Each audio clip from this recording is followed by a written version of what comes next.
अस्सलाम वालेकुम दोस्तों की हाल चाल ने ठीक ठाक हो। तुसी देखते पे अमजद व्लॉग यूट्यूब चैनल। तो दोस्तों चलने आज दी वीडियो ते फिर दोस्तों अज असी जनाब फार्म के अंदर जी असी चूज़ियां के नीचे अखबार पाई सी ते जनाब असी अज वो नीचे वो अखबार कढ़ देंगे ताकि उस तो बाद असी नीचे उन्होंने तूड़ी वगैरह या बरूदा नहीं होंगे लकड़ी का बूरा वगैरह वो असी पावे। असी बूरा शूरा कढ़ देना ताकि मुजरे से जो मुजरे बीमारियों तो बच सकन।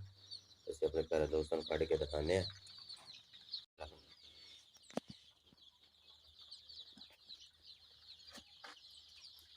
दोस्तों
लो प्यारे दोस्तों तुसी देखते पे हो कि जनाब असी इन्हों के नीचों अखबार कढ़ दी है जी असी पहले दिन तो लैके हुण सीधा इन्हों के थले अखबार पाई सी। तुसी देखा कि मेरी पहली वीडियो जो देखा कि असी इन्हों के नीचे अखबार पाई सी इन्हों की सेफ्टी वास्ते ताकि थलों जी कोई ऐसी वैसी गंदियां चीज़ा ना अपने मूँह के अंदर लैके जान।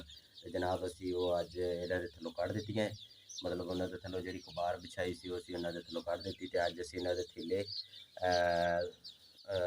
बूरा सॉरी तूड़ी तूड़ी असी कनक की जी तूड़ी होंगी है अब इन्हों के नीचे पा दी है।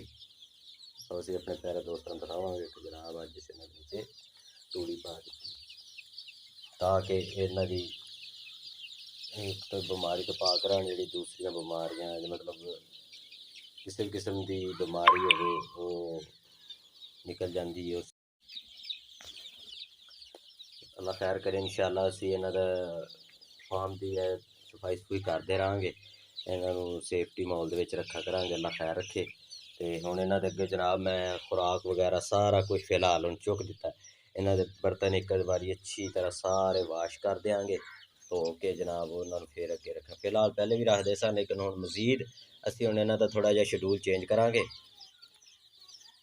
इन्हों का असी हुण शेड्यूल इस तरह चेंज करांगे कि जनाब असी फिलहाल थोड़ी थोड़ी खुराक थोड़ी थोड़ी पावांगे जनाब जिन्नी कि वो खा सकन ताकि वो खराब ना करन ज़्यादा देर पई ना रहे उन्होंने अगे। जो ज़्यादा देर पई रही तो जनाब वो उपर चढ़ते रहते जरासीम गिट्ठा वगैरह उन्होंने उत्ते कर देंगे ने तो फिर वो खुराक जी खराब हो जाती है। तो फिर वो मुजरे सेहत बीमारियां लग जांदियां ने जिहड़ियां इन्हां दी जानलेवा बन जांदियां ने ते इन्हां दी मोर्टैलिटी फिर होण लग पैंदी है।